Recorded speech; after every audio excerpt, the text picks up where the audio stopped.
Crazy. At least I'm not Asher. First off, let me just acknowledge Trevor. Yeah. Literally just flew in from South Africa, literally right to here. So big effort from you. So thank you. Oh, thank you, Jake. Thank you very much. And before we start with the big questions. And boy, are my arms tired. Nice.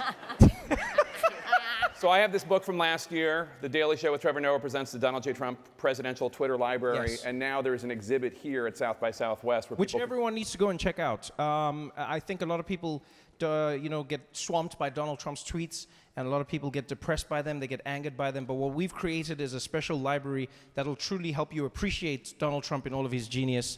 It'll give you, no, it really will. It'll give you a new perspective on the man, the mind, the legend. It's like traveling through time, future and past. It's amazing. Have you been? I've read the book, and No, you should go. You must go in person. I'm going after this, and I understand that one particular tweet has rope around it, almost like it's the Mona Lisa of Trump tweets. Yes. There are some tweets. There are tweets, like, Trump is honestly like, he's almost a savant when it comes to his tweeting, because there are tweets that he's written about the future that have come true. There's things that, like, he's predicted things. We just don't appreciate him. That's the thing. Mostly about himself, though, unfortunately. Yeah, well, I mean, that's still genius, in my opinion. I mean, to tweet things about yourself as a future president and then it comes true is just like, that's, we have to honor that before we die. We don't really have to, I don't think, but we'll just leave that there, as they say in the cable news biz. I know that when I'm preparing for a show, whether it's a weekday afternoon or a Sunday morning, often, whether it's a Trump tweet or just something else in the news, but usually it has something to do with President Trump, there's an eruption of news, a big news story, and I'm wondering how that affects you and your show, if it affects you and your show, if you have to recalibrate suddenly because all of a sudden the big news story is blocking out the sun. I think what we've come to realize is there is no news cycle, there is no schedule, there is no plan. When we started The Daily Show with Trevor Noah, and I had just taken over from John, the news cycle used to have a certain cadence to it. There was a rhythm. And so you knew that at a certain time there would be no news, so you could compile all of your stories, you could create a show. Now, there's the 5:30 curse, we call it, where at 5:30 p.m. somebody's getting indicted, some tweet is coming out, somebody is getting into some scandal, something is going to happen. And so we don't call that a curse, by the way, in the news biz. We call that manna from heaven. But is that? We like it. We don't like it because we have to write the jokes about it. Oh, okay. Right. You just get to tell it as it is. And so no, this is true. This is true. I don't even know why you guys are making that a thing. Why are they laughing? And so we've had to learn to embrace that as opposed to running away from it. So we create the show for the day, and we know full well there's a good chance that at 5 p.m. we'll have to throw out most of the show and then create something that speaks to what's happening on the day. And we've gotten good at it. We enjoy it. I think we've acclimatized to the chaos. And one of the ways that you do that, I want to bring in some of the news team here, is one of the ways you do that is this incredible digital presence where I think I'm told it's the most engaged late night show on television in 2018. You've been told correctly. 63 million interactions. 63 million interactions. Right. For instance, the last one I saw that just naturally appeared in my feed was the Jussie Smollett story, starring two gentlemen over there.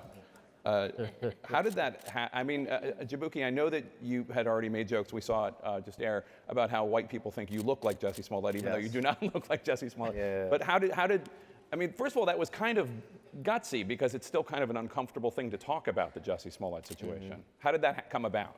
I thought that the narrative that was unfolded from the Chicago Police Department was just so already an Empire plotline or like a Lifetime plotline that just like laying that out as it's been described was just so absurd that it just sort of lent itself to a sketch format. So we pretty much just like found out that morning and like threw it together, and it was like maybe 5 hours that we did it. It was like very bang up. We just did it, and yeah. And Roy, your training, mastering a Nigerian accent came into... Well, yes. Like, you have to understand that as a performer, I studied the Nigerian dialect all afternoon. Minutes he spent on this. Yes, minutes to be one of the Nigerian attackers, yes. But it's very fun that we have the capability now at the show to be able to tell jokes in a lot of different mediums. It doesn't just have to be at the desk. It doesn't have to be a desk chat. It doesn't have to be a field piece. We go, here's the best way to disseminate this idea and this thought, and we have a great team in-house where we can turn stuff around fast enough so that we don't get hit with the 5:30 curse, or the next day the narrative is somewhere totally different and the sketch is useless.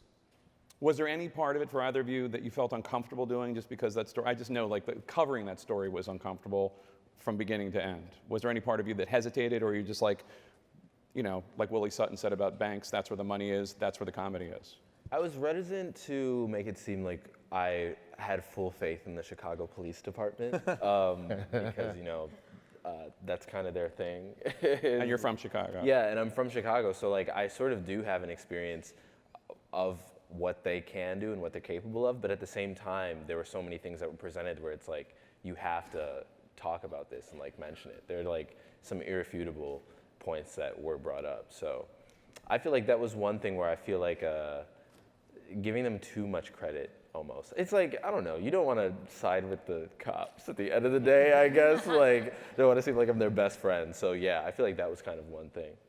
And Ronnie, one of the things that's great, I think, about the Daily Show is I sometimes learn about news stories because you guys are going there and making fun of the situation in a way. And the one I think about all the time is with you is the biker gang district attorney. Yeah. He had been elected, he had been part of a biker gang, and it became a larger piece about criminal justice reform. Yeah. Was it scary at all going into that biker gang and trying to make friends with them, or? Are they watching this? They were. It was because we were trying to show them as not a biker gang. They were just like a group of people hanging out. But they made it hard to show that. They were very distrustful of. But they weren't like a gang. They were just a group of motorcycle guys. But I guess they watched too much Sons of Anarchy or something because they wouldn't like let us just like make fun of them. It took a while to get their trust that, we're just trying to show you guys as normal guys. Can you just be normal guys like you are? And they were like, oh, okay. And then, yeah. So, but the good thing about field pieces is that we get to go out into the world and show stories and in some ways gain control back of what we want to say on the show. Because sometimes not sometimes, every day on the Daily Show, we can be slaves. Can I say slaves? I will allow it. Okay, thanks. I don't. That's the black community in a nutshell. Yeah, me and Roy share an office, and we have this, every day I'm asking words I can say or can't say. We're kind of like victims of the news cycle.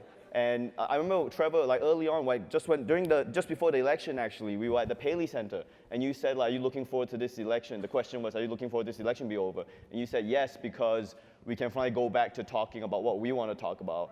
Obviously, you're not expecting the result that happened. So sometimes you have to talk about the tweet or the whatever, because he makes it news, we're forced to discuss it. And field pieces are great chances to go out and talk about something else and kind of talk about what we want to talk about as a show. Yeah. Dulce, let me ask you, you did that great piece about, now I forget the name of this woman, but the annoying woman who reported that little girl who was selling water. What was the nickname? What was it? I think that was Permit Patty. Permit Patty. So it seems like there's... I like how we say it like that's her government name. Oh, yes. Yes, Permit Patsy, I believe it was. It sounded like you were both having a tremendous amount of fun talking about her, but also venting a little bit. And how much is this show help all of you get things off your chest that you want to be saying, the things that are frustrating you? Well, I think Trevor asked me one day, like when I'm doing like a field piece or I'm coming up with an idea for something, what's my thought process in reference to like asking someone questions or how I respond to something. And I was like, the first thing that pops in your head and you automatically go, I shouldn't say that. I say that. So, which gets me in a lot of trouble, but I still work here. But I think a lot of times that first thing that you're trained not to say is your truest response to something. So when I saw this, I was like, this woman ain't got nothing better to do than stop a child. Because if it was If the girl was selling Girl Scout cookies, would you have said something? What could this child have been doing for you to not call the police on her? And that's not the point. For the woman that called the police on the little boy who she said touched her in a convenience store. Or all of these times where it's like, oh, you're wearing socks at a pool, which is annoying, but that's not a cop situation. Or the woman who just called the police on the guy because his dog was humping her dog. You have a hot dog, what's the problem?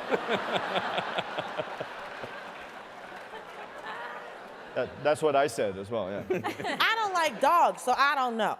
But it seems like it's never about what the person is doing. It's always about, you need to be afraid of me. And that's all that ever is. Calling the cop, a white person calling the cops on a black person is going, I don't like how you're in my space. And I know how to check you. It's always a check. So for me to just go, it's a lot of times you just have to go, I'm not here for this. And that's what always the response is for me. And they always answer, you know? You call a bunch of people, no one answers anymore. You call the cops, somebody picks up. Right. Just feels good to have somebody answer. You're speaking from experience. This is why Americans Stop calling respond. the cops. We need more connection in life, is what I'm trying to say. Your mom always answers, call your mom. Youngest of 4 kids, she does not always answer when I call her. Well, maybe you ain't the favorite, because I am. Desi, you host a series called Masterpiece Tweeter, which mocks Oh, yes. the president's tweets. Did you ever, in your wildest dreams, when you're coming up as a comedian, think that the president was just going to be gifting you with so much fodder, so much? It is endless. I think that is such a refillable. It'll just keep going and going and going. It's like every single day he does some other delightful tweet. And so we're celebrating it, just like the Twitter library. Yeah, it is a true celebration. Do you have a favorite? Is there one that sticks in your mind as being particularly? I mean, Kofifi was pretty Kofifi. phenomenal. Well, the best part about the Twitter library is that there's a giant screen that is a live feed of Trump's Twitter. And if he tweets while you're there, an alarm goes off. And it happened in Miami, so like different people were there interviewing us, and the alarm goes off, and everyone goes, Trump tweeted! And then we ran over to the screen. And I was like, one moment I was like, what am I doing? But it's exciting because there's an alarm. You're like, it's a thing. But it's amazing to see. You're like, wow, foolishness in action on a live stage. It's amazing. And Trevor, I've told you this before, but one of my favorite things that you've added to the show is between the scenes. Are people familiar with between the scenes? It's how did that? It just explain to people who don't know what that is, what it is, and how did that come to be? So pretty much what you see on the stage is what happens at the show all the time. We all make jokes with each other. We all have our opinions. Dulce's trashing Michael. I call the cops. Ronnie's checking like what racially things are, which things are racially acceptable with Roy. And one of the main things I do at the studio is I have fun with the audience. You know, so we're taping The Daily Show, and you know when we step down for like the space between ad breaks, because we basically tape live to tape. Which means we try not to have retakes. We just try to have the show as authentic as possible.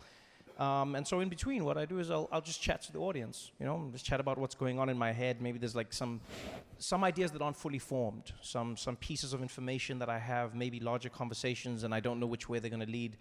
And I used to do this with the audience all the time. And one day, it was actually someone who came to the show and said, "Hey," they came twice. And then they were like, "Hey, how do I watch this part as well?" Mm-hmm. I was like, "Well, you can't." And I said, "Why not?" And I said, "Because it's not filmed." And they were like, "Well, why don't you film it?" I was like, I don't have an answer for that. I never. It was such a simple question, and it was an honest audience member who just said to me, "Hey, why don't you just film that? Because you said something that I wanted to show my friends, and I couldn't because they weren't here with me." And so then I said, "Well, why don't we just record perpetually? You know, while the show is happening, we record, and then when we stop, we just keep recording." And at first, people were just like, are you setting yourself up for some scandal? Because, I mean, you don't know when the cameras are on. And I was like, yeah, but what I say is what I say, and let's put it out there, and we'll see how it goes. And it was never meant to be anything viral or anything. You know, like sometimes people will be like, you should make a viral segment. I'm like, that's not how viral works. So what it was just an organic place for me to engage with an audience and go, there are things I don't know about. Like, everything that we create on the show is a culmination of everyone who works on it. You know, it's our script writers, it's our team of correspondents, it's our producers, you know, it's our fact checkers. It's not just like, we don't just put it together and go like, let's go say this on TV. But between the scenes is a space where I can, you know, for lack of a better term, just ignorantly wade into a topic and see what happens, just engage with an audience. There's no material, there's no news. It doesn't have to be what's happening on the day. It's just what's in the zeitgeist. And so it's my most honest expression, and it's a different pace from what I do on the actual Daily Show. But it needs the Daily Show to succeed. So the two are the yin and yang of each other. The Daily Show is meant to be slick. It's meant to be, you know, a parody of a news program. Although news has become like the parody itself now because of all the jokes, because of Trump. You guys can't control it. No, genuinely, you felt it as well. Like, I've seen your face, Jake, when sometimes when you're reading the news, you're just like, I'm on Comedy Central. And so what's nice is between the scenes gets to break that pace and just be like, hey, this is really between the scenes of what's happening on the show. And it's done really well, and I enjoy doing it. And you know, I remember one day I realized it had really spawned a life of its own when Anna Kendrick came to the show, and she was like, hey, do I get to be on Between the Scenes? And I was like, that's not a thing. And she was like, but then what have I been watching? And I said, and yes, Anna, but it's not like a planned thing. She was like, yeah, then I just want to come hang out with you without planning. And I was like, okay. And then she came out and sat there, and she's like, what happens? I was like, this is what happened. Nothing happens. There's no alpha and omega. It just happens, and we see where it goes. And we had a great time, and so that's become an organic part of the Daily Show that engages people in a different way online. That's great. Do you guys all know which one of your episodes, or which one of your segments, rather, went viral the most, got the most clicks? Is that something that you're aware of at all? No. I don't know. Yeah. No. Should I know that? No, I don't know. I'm just wondering because. I mean, you can kind of gauge how many people say they hate you based off your Twitter. Yeah. The fewer hate tweets. Fewer hate tweets. I get a lot of, yeah, hey girl, and a lot of yes, and, you know, emojis of finger snapping, but. I think the more divisive the issue, the more engagement you tend to have. You can have something that's good-natured and it's about a singular thought. Like, I did a piece on the Compton Cowboys who basically use horses as a way to treat PTSD for ex-gang members. And that's a great piece. But then I also went to Montana and covered a pro-gun rally and got a lot more tweeting and I hate your guts type stuff from people. So I think they both went viral, but it's like for different reasons. There's like different types of attention that you can draw. Yeah, because my 911 call went viral, but then when I did the Black Women's Equal Pay chat, I had a guy on Facebook say, oh, I can tell by your name you grew up without a father, all this other crazy stuff, and I'm a very ridiculous human being. So I screenshotted everything and posted it, and then all of my friends found out where he works and then started emailing his job because he was harassing me and saying racist and hateful. And then other people were like, this one guy said, you're fat. And I was like, what? And he was like, I don't have time to talk to you about the pay gap. And I was like, what are you talking about? So don't read the comments. It's really Yes. Yeah. It's really Still engagement though, Dulce. That But- was engagement.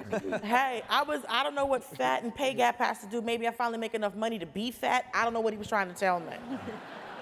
Michael, did you get a lot of response when you did your gun segment, when you went to? Yeah, I mean, Roy, hit the nail on the head about the more divisive an issue.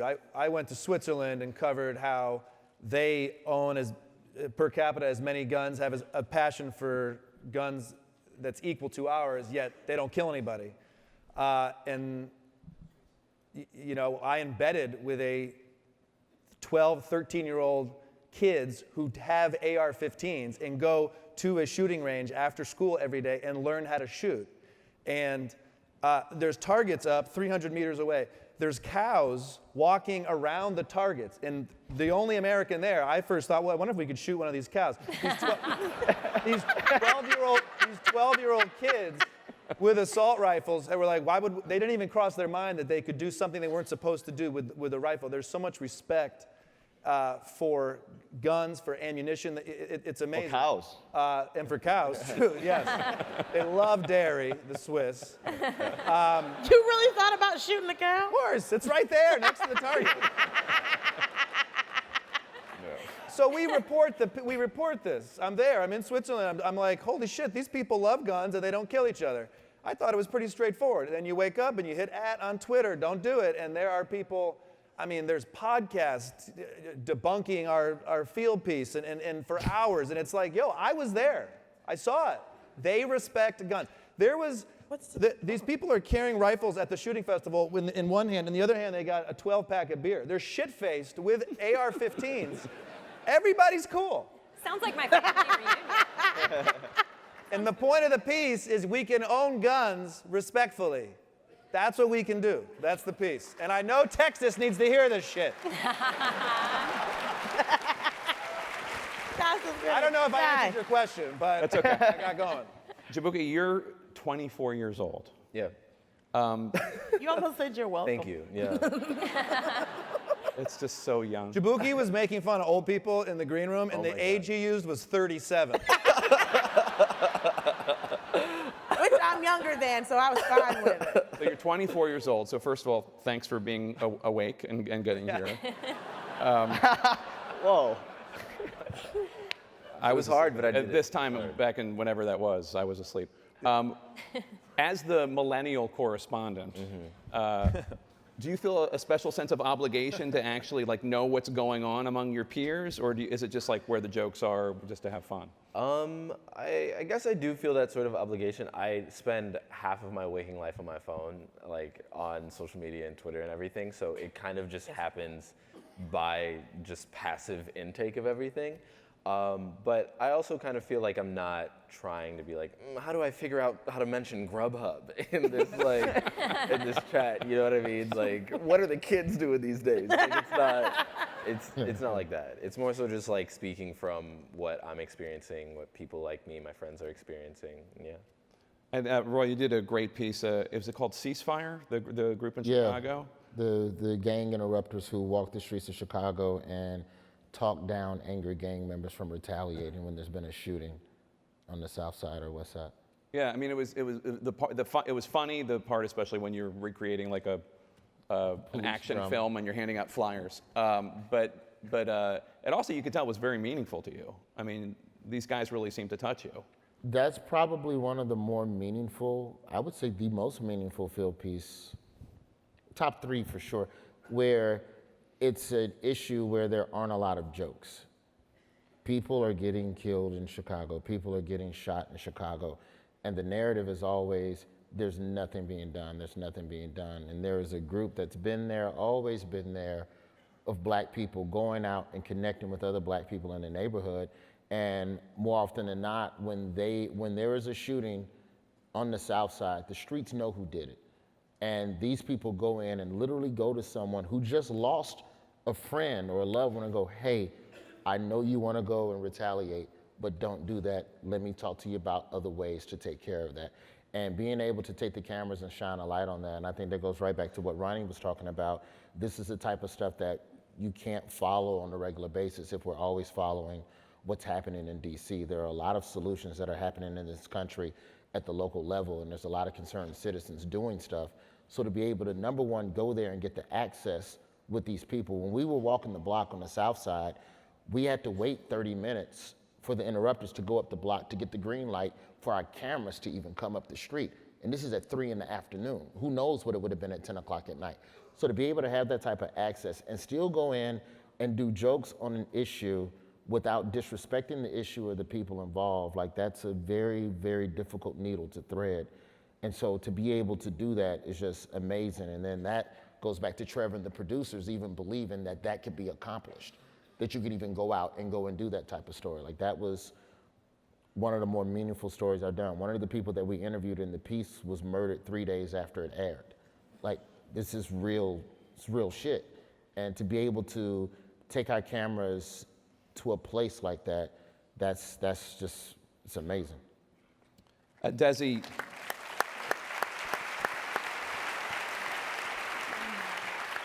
you've done some pieces about being a woman in this era, being a mother, a mother of a young child, now 3.5. I still can't believe it.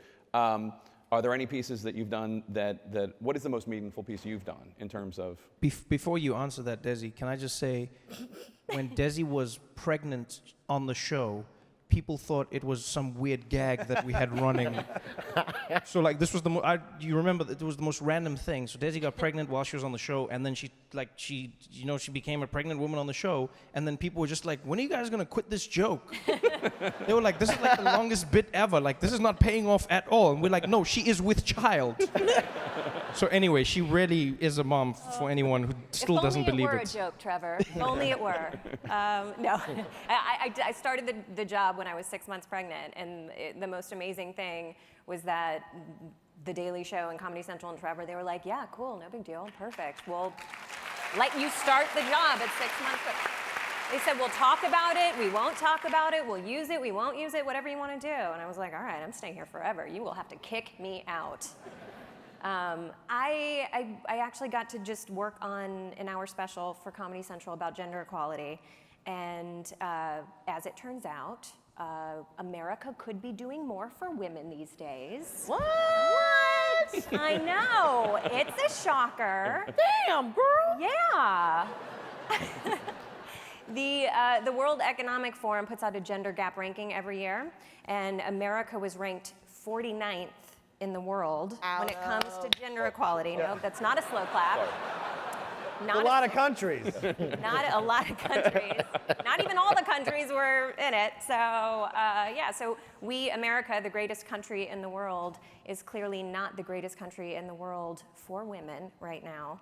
And I was finding that when you speak out about this as a woman, when you ask for more, whether it's marching or protesting or making your voice heard on social media, there's this pushback in this country of people going, what are you talking about? Women have all the rights that they could possibly want. If you hate it so much, why don't you go to another country where they really hate women?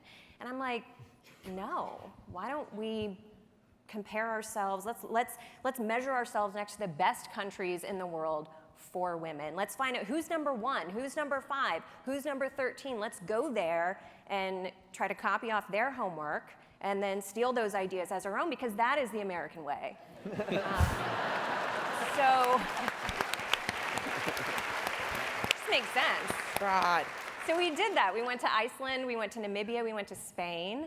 I left my screaming toddler at home with my husband for 3 weeks because he would do the same. And I convinced Comedy Central to send me out for an international work vacation. Very nice. Pretty great. Very nice.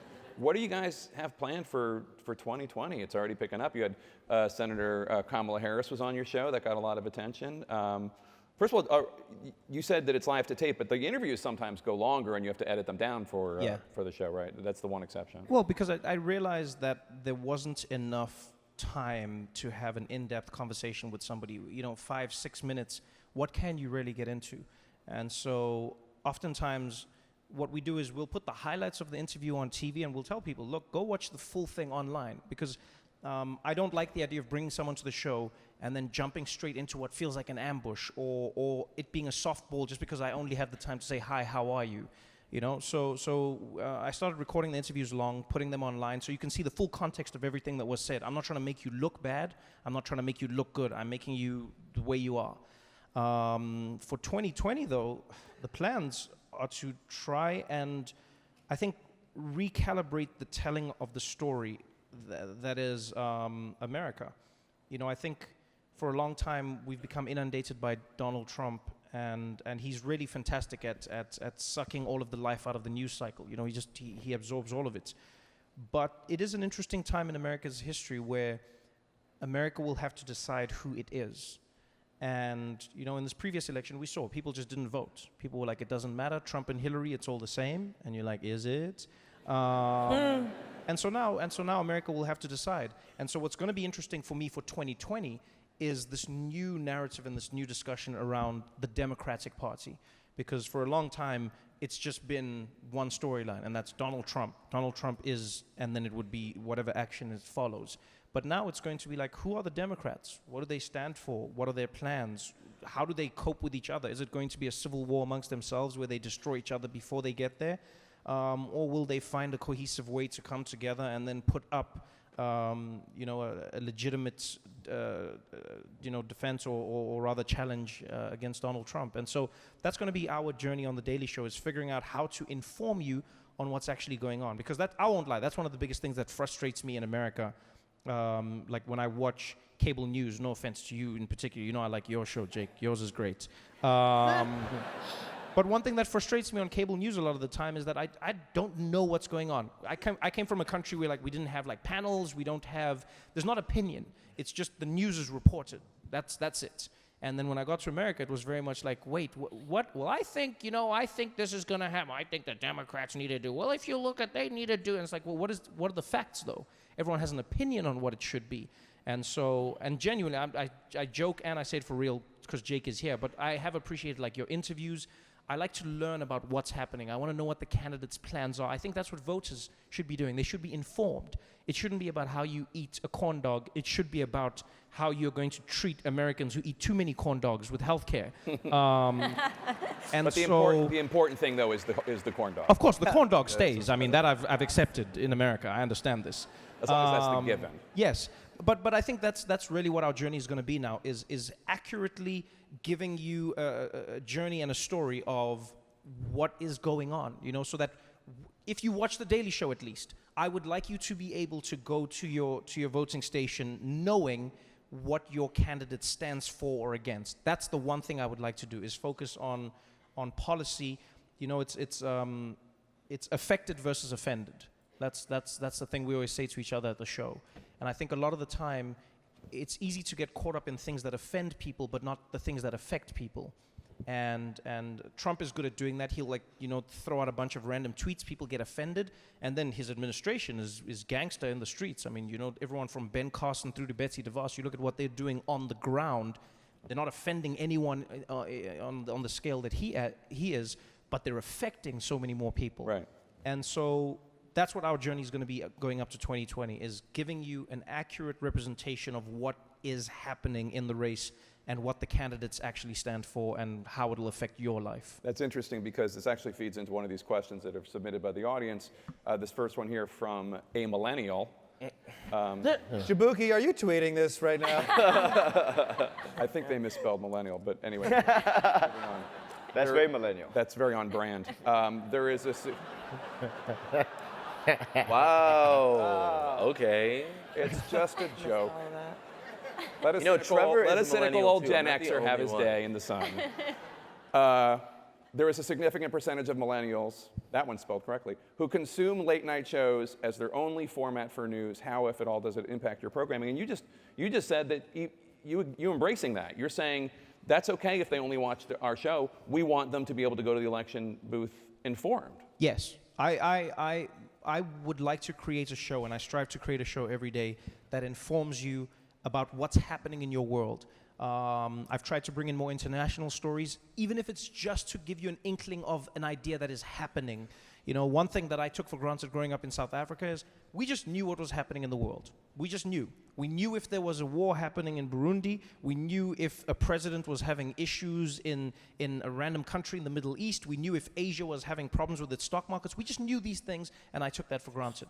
I understand America is a larger country, so it's harder to encompass all of the stories, but it is nice to let people know that something is happening that may in time affect Americans. And I think that's the thing that always plagued me, is a lot of the time American news would cover a story when it affects Americans directly. It would be like, America's now going to war with Venezuela. And it's like, yeah, but if you follow the story from the beginning, you could almost sense that, hey, there might be a war coming up, or there could be some sort of conflict that we need to get involved in or might get involved in, but it's less of a surprise. And so for me, it's just about informing people. It's just about knowing what's happening in your world. You know about something that could happen to your country. Brexit, for instance, was a precursor to Trump. So if you were following Brexit, once Brexit actually happened, once the vote was tallied, you'd be able to watch that and go like, oh, sweet Lord, maybe we live in a world where older people are going to vote, for ideas and policies that move a country backward, and younger people are not going to take the votes as seriously. And could that happen in America? And you're like, well, could it? And that's a question you could be asking. And so, for me, I take that as an obligation and a responsibility, and it's fun. I like engaging in those topics, and I try as much as we can, and we do that on the show.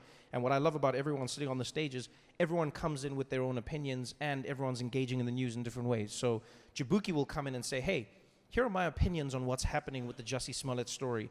And what I loved about Jabuki's point of view was, he said, I'm not engaging just on the Jussie Smollett side of it, but let's talk about this whole, just a few misconceptions. That, Chicago's not Trump country. Like, there's no Trump supporters. Like, you're trying to create this utopia of liberalism. And Jabuki's like, no, I've lived there. This is a real place that has different people who vote differently and think extremely differently, And then he was like, at the same time, as a gay man, let me tell you what it is like to live in America, a country where as a gay black man, I can be beaten up because somebody feels like I was coming onto them sexually, and they can use this as a defense in court. These are things we learn about on the show, and these are his opinions. And everyone does that. Michael will have ideas. Roy, Desi, Dulce, Ronnie, every single person on the stage will do that, and that's what we try and do. Not you, Ronnie?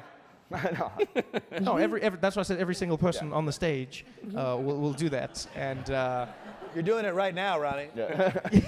yeah, and that's what we continually try to do. We only have a few more minutes, but I am wondering if, and you can just raise your hand if you want, if there's anything you're really looking forward to covering in the 2020 election. We can do a lightning round if you want. Go, Ronnie, go. Andrew Yang, 2020, first Asian president.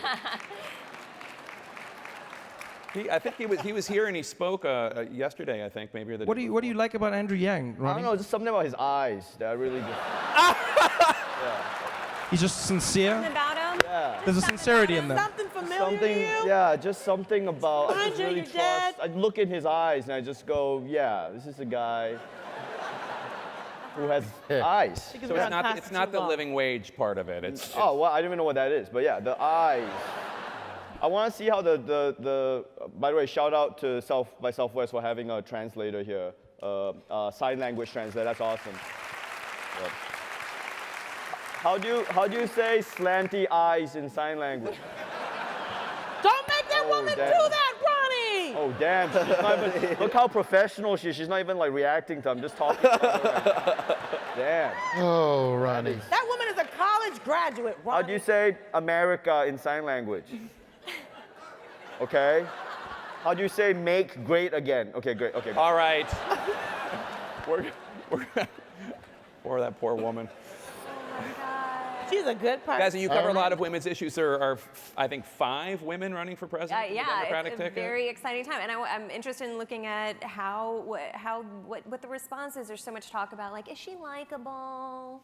How does she look? What's her pantsuit like? And I'm interested in seeing how that has evolved this time around. What do you make of the criticism of Amy Klobuchar for being tough on her staff? Is that something? I've heard people say that they think that's sexist, that men would never be treated that way, be criticized for being tough on their staff. Is that something? No, I think you should be tough on your staff. You have a staff to run, you should be tough on them. That is. But wasn't she like say that throwing about. stuff at them? Listen, it's all on the table, okay? I'll know what provoked her. I mean, it depends on what she's throwing. I have her You back. know? Like, if it's like a stapler, girl, calm down. But if it's something like soft, run it. They should have had your lunch ready. I get it. Where's my salad? You work for me. What's the problem? I'm looking forward to.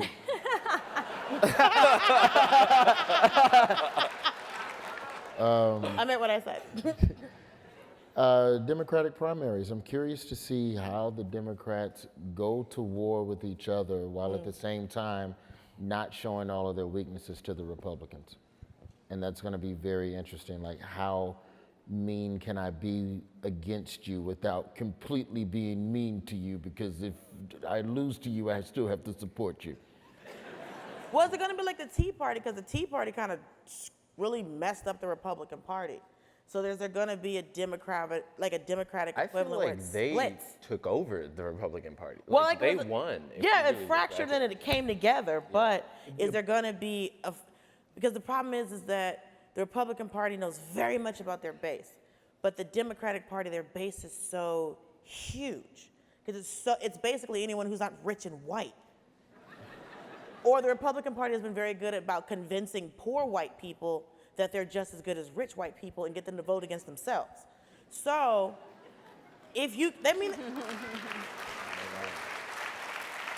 how are you on public assistance and voting against public assistance? Like, it's perfect, it's genius.